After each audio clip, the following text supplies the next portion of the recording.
Hi everyone. Thanks for checking out my video, and I hope that it will prove to be helpful.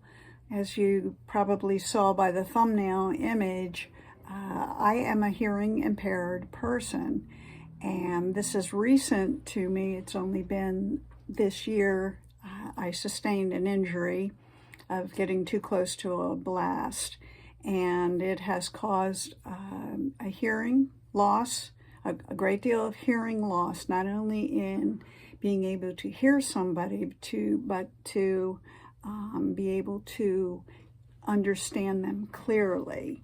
So it's not necessarily a matter where somebody has to yell at me or really enhance their voice for me to understand, but it's more a matter of that I cannot understand what they're saying.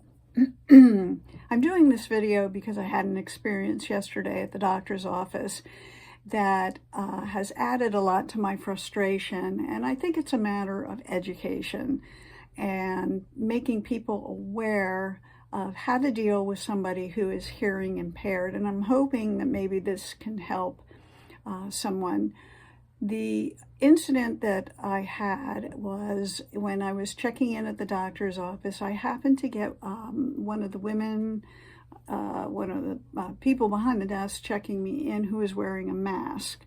Now, I realize that people have convictions with wearing masks, and I'm okay with that, and especially in a doctor's facility. But it presents a twofold problem for me. Number one is since being hearing impaired, I've been learning how to read lips. My issue is, like, if you stuffed cotton in both your ears, and that's what you kept them in your ears 24/7. That's what my hearing is like. Everything is muffled. Everything is at a much lower volume. So when I come up to somebody who has a mask on, not only can I not see their lips, so I can't read, I can't put together what I can hear and what they're saying to clearly understand them, but if they choose to keep their mask on, they're also muffled. Everybody, we all experienced that when everybody was masking. It's very difficult to hear somebody when they're talking behind a mask. So this person did not, I right away identify that I am hearing impaired, and I think it was just because it was a Monday. She didn't want to be working because she had an attitude, and she didn't really seem to care that I had a hearing problem. What I would tell somebody, and that's the problem. Everything that I need to tell somebody is too long when you're starting a conversation. Wait a minute, give me 5 minutes to explain something to you. I wear a medical alert band that in big letters says hearing impaired, and I also have ordered a button. I'm trying to do anything I can so that people can at least, recognize that from the very beginning. But when I talk to them, I, number one, try to explain to them, that I am hearing impaired. I can hear somewhat, but I have a hard time understanding you. So one of the things is, please ask somebody, if they say they're hearing impaired, ask how how can I communicate with you? They won't be embarrassed or at a loss to tell you what they need from you, whether they need you to stand closer, speak louder, speak slower, more clearly. Don't whisper, don't drop your voice down. People will be more than happy to say, if you could do this, or if you would not do that, that would be great. So the first thing is to please ask somebody who is hearing impaired. I will try to put a picture on here of the national hearing impaired icon. If you see somebody wearing a pin or a lapel or something that has this icon on it, this picture here, then you will know that that is a person who is hearing impaired, not necessarily deaf, although they could be deaf, but they do have hearing impairment. So the second thing that I would say is, and I'm going to address specifically the needs that I have in talking to somebody, is to speak slowly and to enunciate your words.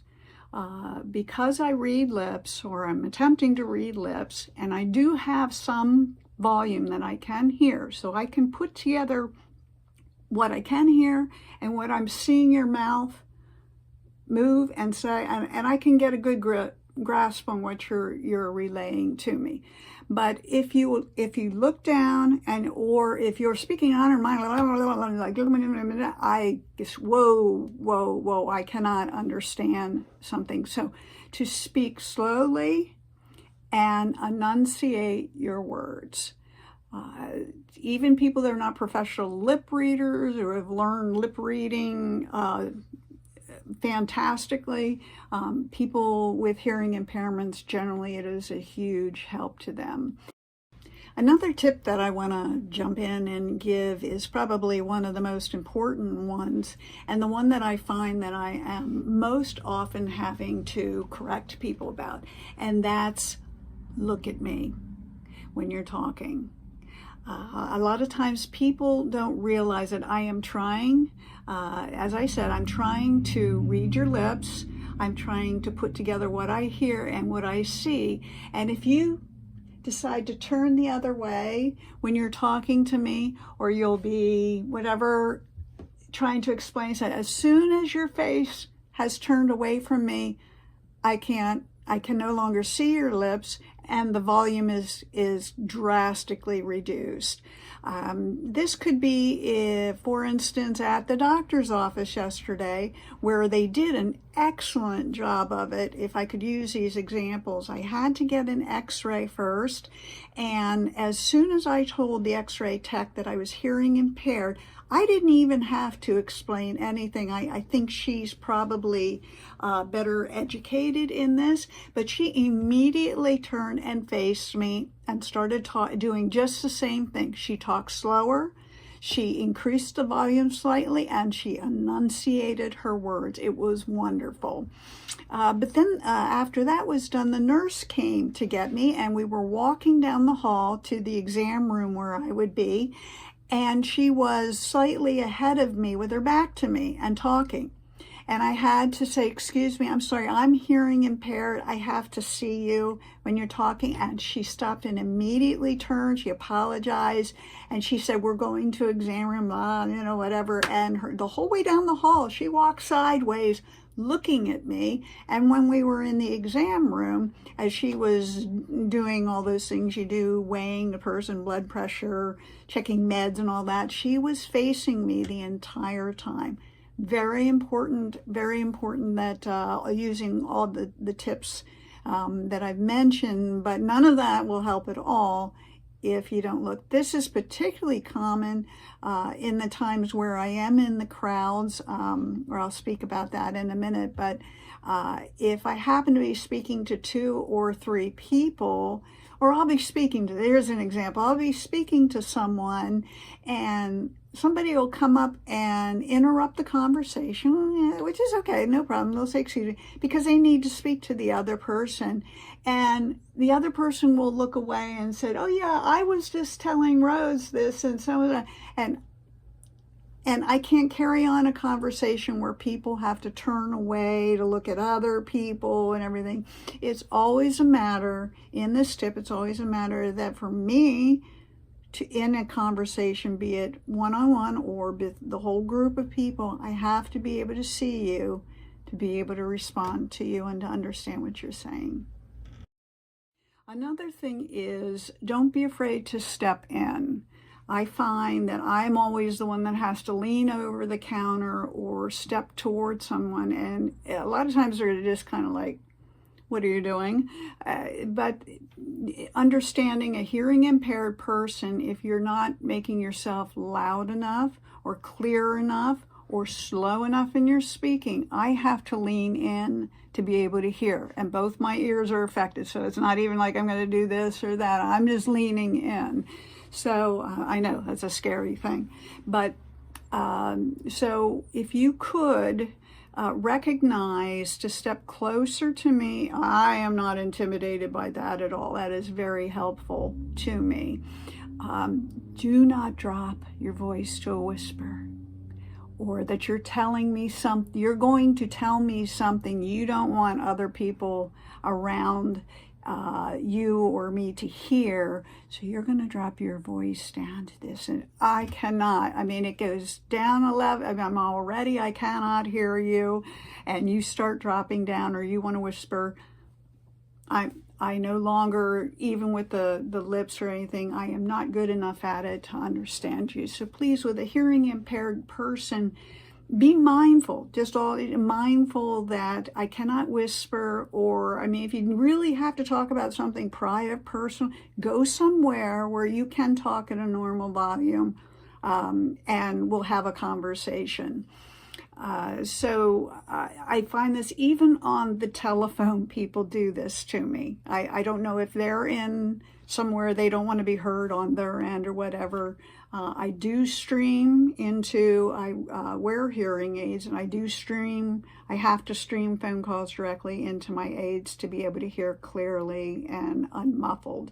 But people will do that. If I happen to answer the phone and I just haven't had time to get my hearing aids in, and I'm trying to listen to what they say, they'll drop down their voice, or they'll go to a whisper. I have to say, please no, don't do that. Or they'll talk 100 miles an hour.